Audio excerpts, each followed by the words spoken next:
श्री स्वामी समर्थ. जय जय स्वामी समर्थ. नमस्कार. श्री स्वामी समर्थ कृपा या यूट्यूब चॅनेलवर आपल्या सर्व स्वामी भक्तांचे स्वागत आहे. यंदा नागपंचमी तिथी 9 ऑगस्ट 2024ला होणार आहे. तर यावर्षी पूजेचे मुहूर्त काय आहेत व नेमकी शुभ वेळ काय आहे, नागपंचमीचे महत्त्व काय आहे, हे आज मी तुम्हाला थोडक्यात सांगणार आहे. नागपंचमीच्या दिवशी काय करायचं व काय करू नये हे आज आपण बघूया. नागपंचमी दरवर्षी श्रावण महिन्याच्या शुक्ल पक्षाला साजरी केली जाते. या दिवशी नागदेवाची पूजा व भगवान शिवशंकरांची पूजा केली जाते.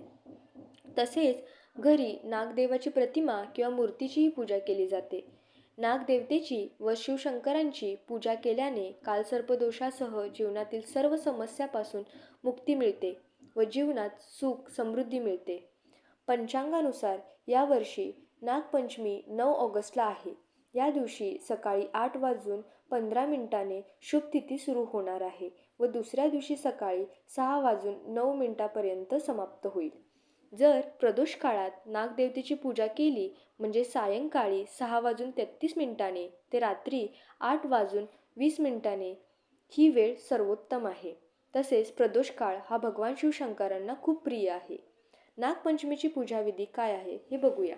नागपंचमीच्या दिवशी सकाळी स्नान करून स्वच्छ वस्त्र परिधान करून मंदिरात जाऊन शिवलिंगावरती जल अर्पण करायचे आहे व भगवान शिवशंकरांची मनोभावे प्रार्थना करायची आहे.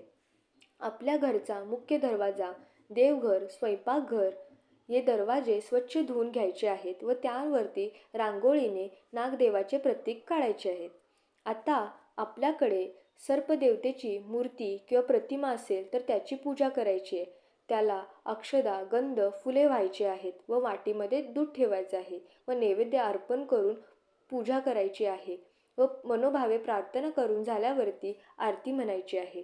शक्य असेल तर शेतामध्ये किंवा आपल्या परिसरात नागाचे बीळ असेल तर तिथे दुधाची वाटी ठेवायची आहे. आता आपण नागपंचमीच्या दिवशी काय करायचे आहे हे बघूया.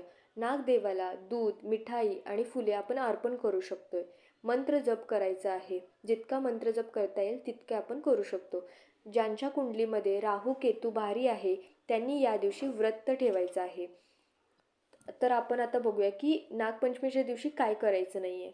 नागपंचमीच्या दिवशी माती नांगरायची नाही आहे, कारण त्यामुळे सापांना इजा होण्याची शक्यता आहे. त्या दिवशी झाडेही तोडायची नाही आहेत, कारण अनेक झाडांमध्ये साप लपलेले असतात, त्यांनासुद्धा इजा होण्याची शक्यता आहे. शिलाईचे काम करू नये, कारण ते अशुभ मानले जाते.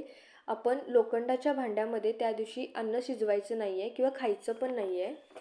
जर कोणाच्या कुंडलीमध्ये पितृदोष किंवा कालसर्पदोष असेल तर जीवनात अनेक समस्यांना सामोरे जावं लागतं.